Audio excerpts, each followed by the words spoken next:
Police అంటే నమ్మకం, police అంటే భరోసా, పోలీస్ అంటే ధైర్యం. ఇది సాధారణంగా పోలీసులపై ప్రజల్లో ఉండే నమ్మకం. కానీ అక్కడి ఓ పోలీస్ మాత్రం ఇందుకు పూర్తిగా విరుద్ధం. క్రమశిక్షణకు మారుపేరైన ఆ ఖాకీ క్రైమ్కు కేర్ ఆఫ్గా మారాడు. యూనిఫామ్ ధరించి అడ్డగోలు అక్రమాలకు తెరతీశాడు. చివరకు పోలీసులకు చిక్కి జైల్లో ఊచలు లెక్కిస్తున్నాడు. కానిస్టేబుల్ అంటే క్రమశిక్షణకు మారుపేరని మనందరికీ తెలుసు. కానీ మనం చెప్పుకున్న కానిస్టేబుల్ క్రైమ్కు కేర్ ఆఫ్.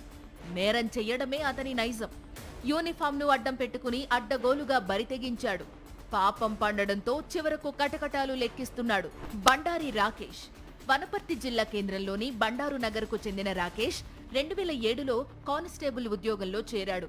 గోపాలపేటలో ఉద్యోగం చేసుకుంటూ రియల్ ఎస్టేట్ వ్యాపారంతో పాటు కొత్త ఇళ్లను నిర్మించి విక్రయిస్తూ బిల్డర్ అవతారమెత్తాడు. తక్కువ టైంలో ఎక్కువ సంపాదించాలన్నది రాకేష్ టార్గెట్.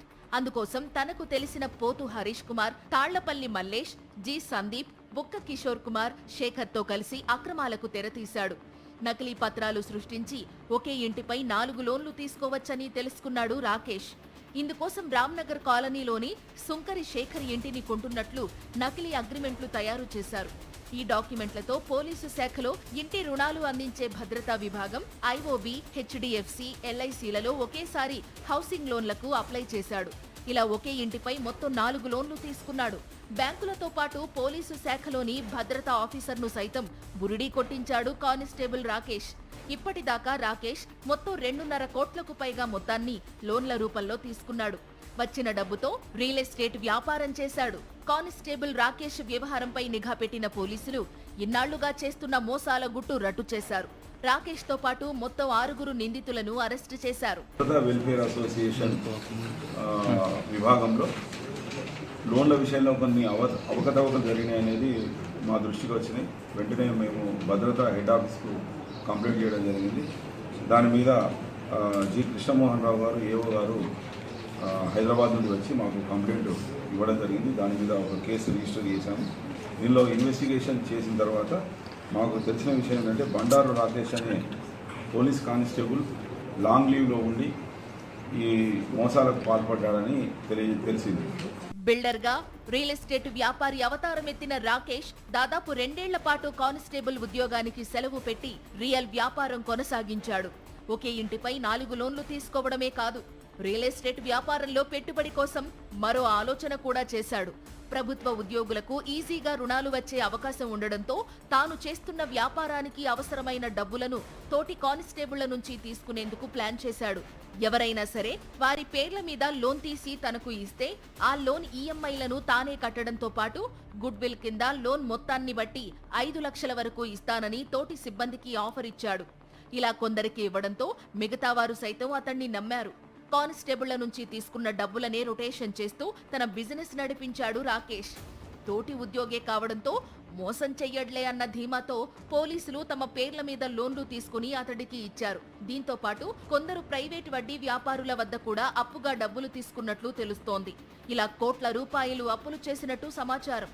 కొన్నాళ్ల తరువాత కానిస్టేబుల్ రాకేష్ అజ్ఞాతంలోకి వెళ్లడంతో డబ్బులిచ్చిన వారు ఆందోళన చెందారు. లోన్లు తమ పేరున ఉండడంతో ఈఎంఐలు తామే కట్టాల్సి వస్తుందని బాధిత కానిస్టేబుళ్లు కలవరపడ్డారు. గతేడాది సెప్టెంబర్లో పాన్గల్లు స్టేషన్లో కానిస్టేబుల్ గా పనిచేసే రామకృష్ణ ఆర్థిక ఇబ్బందులు తట్టుకోలేక తన భార్యకు ఓ మెసేజ్ పెట్టి ఇంటి నుంచి వెళ్లిపోయాడు. అతని భార్య ఫిర్యాదు చేయడంతో పోలీసులు దర్యాప్తు చేపట్టారు. అన్ని కోణాల్లో ఆరా తీయగా అసలు విషయం బయటపడింది. రామకృష్ణ కూడా తనపై బ్యాంకులో రుణం తీసి రాకేష్ కు ఇచ్చినట్టు తేలింది. పోలీసు ఉన్నతాధికారులు ఇటు రాకేష్ అటు రామకృష్ణలపై సస్పెన్షన్ వేటు వేశారు. ఇది 3 ఇళ్ల మీద ఇలాంటి లోన్లు తీసుకోవడం జరిగింది. ఈ 3 ఇళ్ల మీద మొత్తంగా 2,61,89,000 మోసపూరితంగా లోన్లు తీసుకొని వారి యొక్క జల్సాలకు ఇతర అవసరాలకు వాడుకున్నట్టుగా తెలిసింది. ఒక స్పెషల్ ఇన్వెస్టిగేషన్ టీం ఫామ్ చేసి అధికారులందరూ ఈ ఇన్వెస్టిగేషన్లో పాల్గొని మొత్తం 6 ఈరోజు అరెస్ట్ చేయడం జరుగుతుంది. దీనిలో సంబంధిత డాక్యుమెంట్స్ అన్నీ సీజ్ చేసుకోవడం జరిగింది. ఇంకా కొన్ని డాక్యుమెంట్స్ అవసరాలు ఉన్నాయి.